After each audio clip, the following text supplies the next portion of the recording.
The Xbox Games Showcase also happened to follow up the Summer Games Fest. And there were two things that interested me. One of them is obvious. It was Doom. Doom, the Dark Age, or the dark whatever. And, okay. I'm a little torn. I'm torn. Tell me if you guys feel the same way. Because I watched that trailer and something inside of me just got really excited. Something about it was just like, oh, this looks so cool. Oh, this looks so cool. I want to play this right now. And there's another part of me that goes, damn, that fuckhead Marty Stratton still is like heading up id. He's still in charge. That's the guy who completely fucked over Mick Gordon and did like not just like, oh, he just fucked him over on a contract. He did like spiteful, genuinely mean shit to him. Like that felt like it was supposed to hurt him. Like the guy seems like a complete asshole. And burned the bridge with one of the most important components of the new Doom series, which is the music. So, like, that sucks. That sucks. And I don't know how to feel about that. Because on one hand, I am like, shit, you have like a chainsaw sword, like a shield. And you're like running around and you got like a shotgun and it's like medieval. And there's like a gun that crushes up skulls and shoots the fragments out as like pellets, as like a machine gun thing. That's crazy. That's so cool. And apparently the game is meant to be a lot more like heavy and on the ground as opposed to Eternal, which is really, really fast and arcadey and had a lot of aerial movement to it. There's like there's air dashing. The Doom equivalent of an anime fighter. Doom Blaze Blue. Doom Central Fiction. Doom Rev 2. And there was like an interview where they were talking about how like, yeah, there was this component of the original Doom games, which was that every single projectile mattered because you're locked to the floor and you're pretty fast in those games, but you're locked to the floor and you have a limited means of moving around. So a single big orb projectile flying at you does actually matter, and you have to navigate around that and keep that in mind and keep that in kind of your mental stack. And so they kind of wanted they want this game to be a little more on the ground and a little more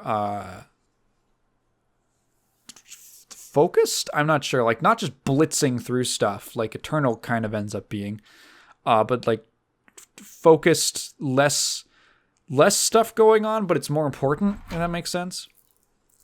And I'm like, damn, they gave him like a cool fur cape and shit. He looks so cool. Oh, but that guy is still there. I have a real crisis of conscience. Maybe I'll just pirate it. The other thing that they showed off was the Perfect Dark reboot, which I was convinced was just canceled. I just convinced. But no, it's real. It's coming out, and I'm not gonna lie, looks cool. I was actually pretty intrigued by it. I do not know much about the original Perfect Dark games. I have a passing knowledge of them, mostly through Carl Jobst videos about speedruns. As far as I can tell, Perfect Dark was kind of Rare's after GoldenEye. It was like Rare's way of following up on and expanding the ideas from GoldenEye, but with something that they actually owned. This I have seen is apparent, just judging from like online reactions, didn't strike a lot of longtime fans as being very Perfect Dark-ish. So I can see some people might not be too jazzed about that. But for me, who has like no real relationship with the series, This looks cool as hell because it's like just Deus Ex. it's just they made it an immersive sim, and my ass sat up. Yes, ma'am.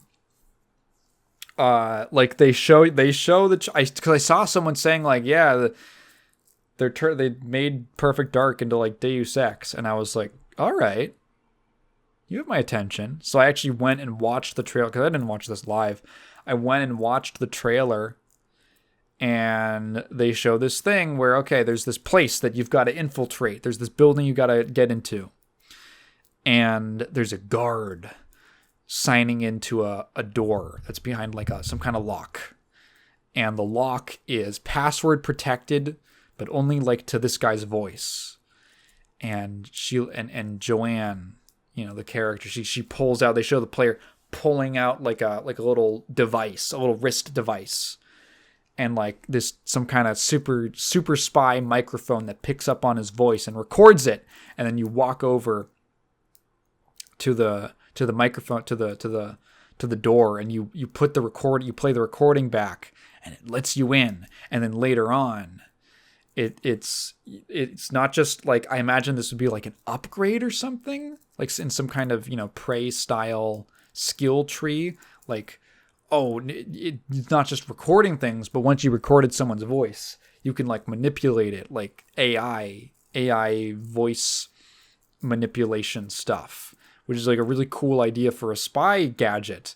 And then you can use that to like get into other places.